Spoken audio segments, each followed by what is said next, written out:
Assalamualaikum warahmatullahi wabarakatuh. Masih bersama saya Muhammad Hairil Hamzah. Saudaraku, teman-teman, sahabat, sedulur-sedulur, para youtuber yang dimanapun anda berada, pada video kali ini adalah masih tentang masalah pasangan romantis penuh cinta yang memiliki rasa malu, memiliki kemuliaan, sifat-sifat kemuliaan. Maka bagi anda yang baru bergabung di video yang ke-13 ini, sebaiknya jangan lupa ditonton sampai habis, like dan subscribe. Mudah-mudahan ini ada manfaatnya. Saudaraku, para youtuber dimanapun anda berada, saya saat ini sedang berada di kawasan Cibiuk, Pondok Pesantren Imam Bukhari, Garut, Jawa Barat. Bismillahirrahmanirrahim. Assalamualaikum warahmatullahi wabarakatuh. Mudah-mudahan anda semua sehat, senantiasa berada dalam rahmat dan kasih sayang Allah Subhanahu wa taala. Saudara-saudaraku yang dimuliakan Allah Subhanahu wa taala, suatu ketika Rasulullah Shallallahu alaihi wasallam dalam sebuah kajian, dia bertanya kepada sahabat-sahabatnya, "Wahai sahabatku, adakah di antara kalian yang tahu siapakah wanita yang paling bagus? Siapakah wanita yang paling mulia?" kata Rasulullah. Maka para sahabat yang hadir ketika itu mengatakan, "Ya Rasulullah, sesungguhnya wanita yang paling bagus, wanita yang paling mulia itu adalah wanita yang rajin salat, ya Rasulullah." Kamu benar. Ada lagi sahabat yang mengatakan, "Ya Rasulullah, wanita yang paling bagus, yang paling mulia itu Rasulullah yang sering baca Qur'annya banyak." Anda benar. "Ya Rasulullah, sesungguhnya wanita yang mulia, yang paling bagus itu adalah wanita yang senantiasa terjaga wudunya." Tidak salah. Ya Rasulullah, ada juga yang mengatakan, "Rasulullah, sesungguhnya wanita yang paling bagus, yang paling mulia itu adalah wanita yang senang bersedekah." Itu tepat. "Ya Rasulullah, senang yang gemar beribadah, salat malam, saum dan sebagainya." Itu apalagi.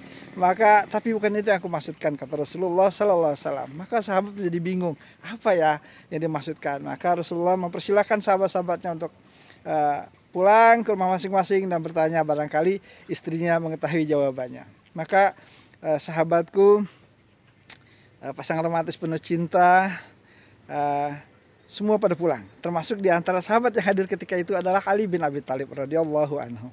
Maka Ali ketika pulang ditanya oleh istrinya Fatimah Zahra. Nah, istri soleha ketika suami pulang dia akan bertanya tentang keutamaan-keutamaan ilmu. Maka Fatimah Zahra berkata, "Wahai suamiku Ali, ilmu apakah yang telah kau dapatkan hari ini dari ayahandaku Rasulullah SAW?" Kalau orang sekarang kan kalau suaminya pulang dapat uang berapa? Apa aja yang udah dapetin star. Tapi orang-orang terdahulu Masya Allah, ilmu yang ditanya terlebih dahulu. Apa amalan-amalan yang kalian lakukan di luar dan sebagainya. Kaum wanita-wanita salafus saleh, Masya Allah, tabarakallah. Maka saudaraku yang dimuliakan Allah Subhanahu wa taala, wahai istriku tercinta Fatimah Zahra, sesungguhnya aku banyak dapat ilmu hari ini. Namun kami semua sahabat kebingungan oleh satu pertanyaan yang kami semua bisa menjawab, tapi tidak itu yang dimaksudkan oleh Rasulullah. Apakah pertanyaannya, wahai Ali? Sampaikanlah, mudah-mudahan aku bisa menjawabnya. Maka Ali dengan senang mengatakan, "Wahai Aisyah, wahai Fatimah Zahra, sesungguhnya Rasulullah bertanya kepada kami, siapakah wanita yang paling bagus itu? Siapakah wanita yang paling mulia itu? Siapakah wanita yang paling memiliki kemuliaan, yang paling bagus?" kata Ali kepada istrinya Fatimah Zahra. "Oh, aku tahu jawabannya," kata Fatimah Zahra. "Iyakah? Kalau memang demikian, apa jawabannya?" Maka Fatimah mendekati suaminya dengan penuh cinta. Dia bisikkan kepada suaminya. Maka ketika dibisikkan, wajah Ali berbinar-binar, senang, minta ampun. Kenapa? Karena dia telah mengetahui jawabannya dan dia akan berikan jawabannya besok kepada Rasulullah SAW ketika di acara kajian, dan Ali akan senang kalau dia menjadi kebanggaan yang dibanggakan oleh Rasulullah dibandingkan sahabat-sahabatnya. Karena orang-orang terdahulu itu senang mendapatkan kebanggaan dari Allah dan Rasulnya, sehingga mereka berlomba-lomba untuk menjadi yang dibanggakan oleh Rasulullah SAW. Subhanallah.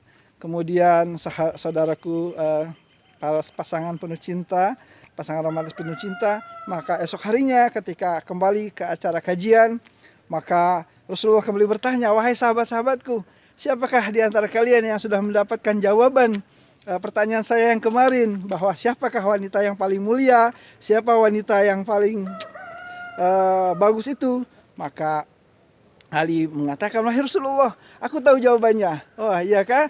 Silakan wahai Ali kalau memang kamu mengetahui jawabannya. Maka Ali dengan semangat, kalau ingin sekali menjadi kebanggaan Rasulullah SAW, maka Ali mengatakan, ya Rasulullah, sesungguhnya wanita yang paling bagus itu, wanita yang paling mulia itu Rasulullah adalah wanita yang senantiasa malu dilihat oleh laki-laki yang bukan muhrimnya ya Rasulullah.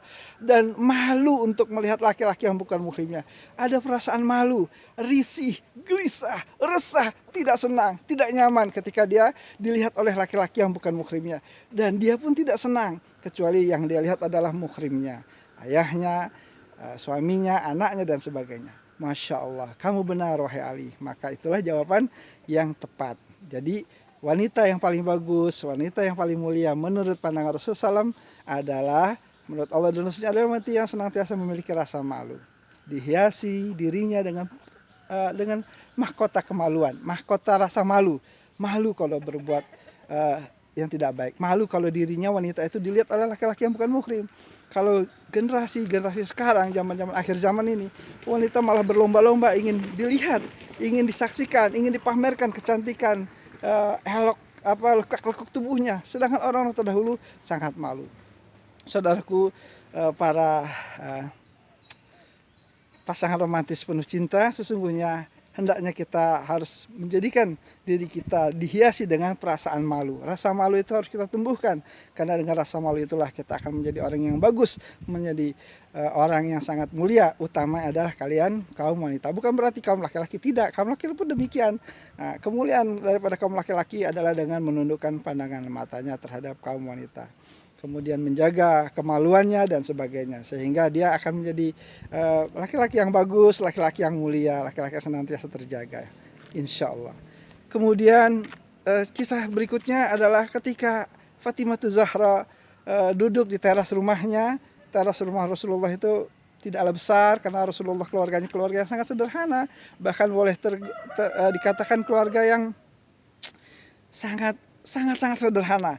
Bukankah Rasulullah itu bisa orang pernah Allah menawarkan gunung Uhud itu menjadi emas untuk Rasulullah, tapi Rasulullah tidak menginginkan, karena Rasulullah, istrinya, semua keluarganya menginginkan kehidupan akhirat yang lebih kekal, khalidina fiha abadan.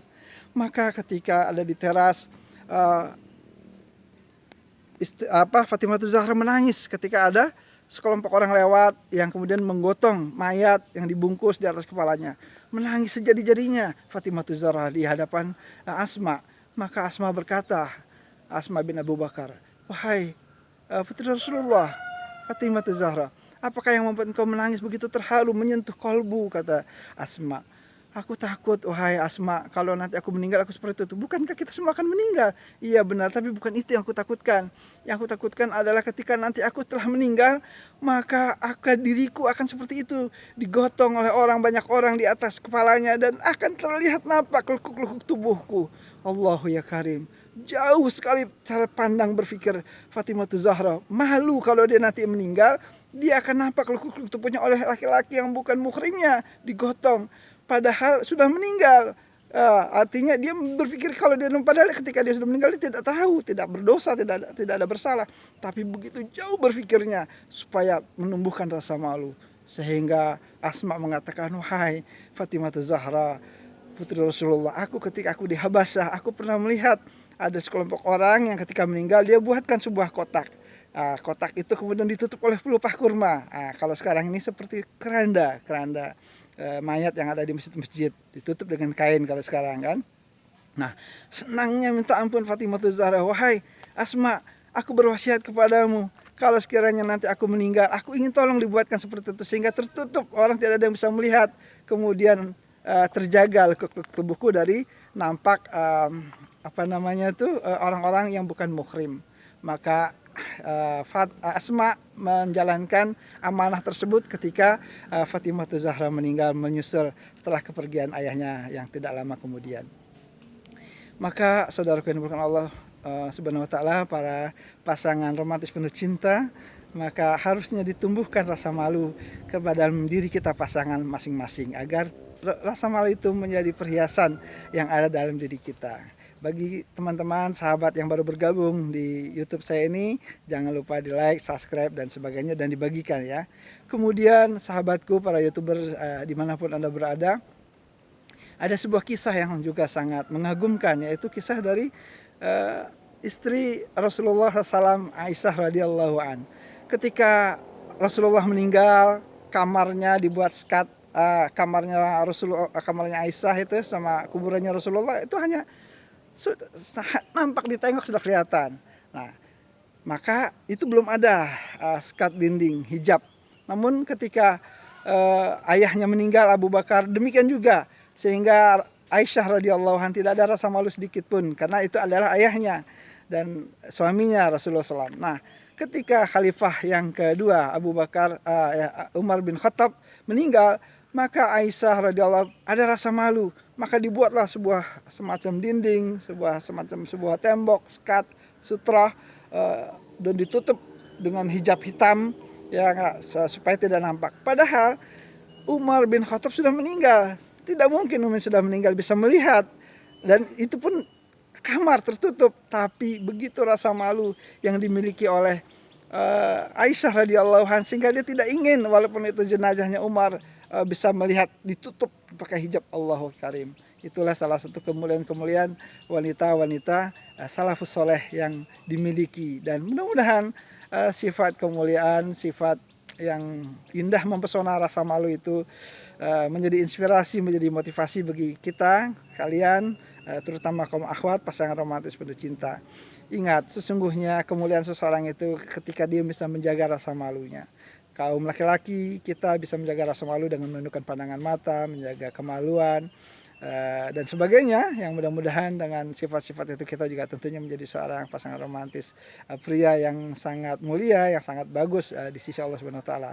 Nah, begitu juga kaum wanita adalah dengan menjaga rasa malunya, dengan menghijabi dirinya, dengan memakai busana takwa, busana yang sempurna, yang syar'i. Kalau dia belum bisa memakai cadar, niqab, burdah, maka dia memakai jilbab biasa, muka dan telapak tangan tertutup semuanya kecuali muka dan telapak tangan. Kalau bagi Anda yang sudah mampu untuk memakai busana takwa seperti niqab, cadar, itu masya Allah tabarakallah, mudah-mudahan Allah muliakan, Allah berikan istiqomah.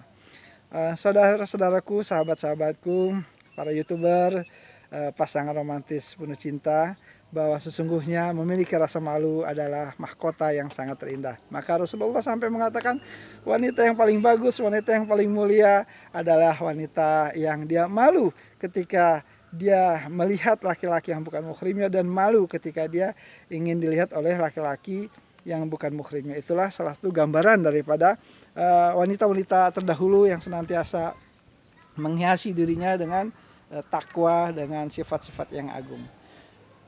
Rasa malu adalah karunia yang Allah berikan. Jadi kalau kita memiliki rasa malu, itu anugerah. Bahkan kalau kita tidak ada rasa malu, kata Rasulullah, maka berbuatlah engkau sesukamu. Maka kalau kita sudah berbuat sesuka, berarti kan kita sudah tidak ada rasa malu. Maka kalau tidak ada rasa malu, kita tidak ada lagi risih dilihat orang, apalagi aurat kita dilihat, nampak dan sebagainya, maka itu adalah sebuah petaka sebenarnya, sebuah kehancuran, dan akan merugikan kita juga. Maka saudaraku yang dimuliakan Allah Subhanahu wa taala, jadikanlah Anda pasangan romantis penuh cinta yang senantiasa memiliki rasa malu kapanpun, dimanapun, terutama di tempat-tempat yang di sana tidak ada muhrimnya. Saudaraku yang dirahmati Allah Subhanahu wa taala, sungguh kalau kita pasangan romantis penuh cinta ini mampu menghiasi diri kita dengan perasaan-perasaan malu. Malu kita berbuat dosa, malu kita melanggar perintah Allah, malu kita menipu, malu kita mencari yang tidak halal, malu kita berbuat sesuatu yang Allah tidak ridho. Maka mudah-mudahan kita bisa memperbaiki diri kita, terutama saya ini, karena saya buat video ini adalah dalam rangka saya ingin memperbaiki diri kita, memperbaiki diri saya agar tumbuh rasa malu, agar tumbuh rasa kita ingin memperbaiki dari hari ke hari, terus menerus. Itulah yang saya harapkan, itulah yang saya inginkan dengan saya buat video-video ini, agar itu adalah untuk perbaikan diri saya sendiri. Teman-teman, sahabat-sahabat, pasangan romantis penuh cinta, dimanapun Anda berada, bahwa sesungguhnya dengan kita hiasi diri kita, mahkota kita dengan rasa malu adalah perbuatan yang sungguh agung dan mulia. Mudah-mudahan ada manfaatnya. Bila ada kata-kata yang salah, itu karena kelemahan diri saya sendiri, saya mohon maaf. Mudah-mudahan semuanya dalam keadaan sehat walafiat. Baik, itu saja yang dapat saya sampaikan pada kesempatan video kali ini. Mudah-mudahan bermanfaat bagi diri saya dan bagi kita semua tentunya, insya Allah. Baik, mudah-mudahan menjadikan motivasi, menjadikan inspirasi bagi semua teman-teman, sahabat-sahabat dimanapun yang sedang menyaksikan video YouTube saya ini. Jangan lupa buka channel YouTube Herwin Hamzah, kemudian di sana ada semua daftar-daftar videonya. Anda bisa tonton sampai selesai satu persatu, kemudian di like, ada komentar. Mudah-mudahan ada manfaatnya. Kalau ada kata-kata salah, itu karena kelemahan, kebodohan, dan datangnya dari saya. Wabillahi taufiq wal hidayah. Assalamualaikum warahmatullahi wabarakatuh.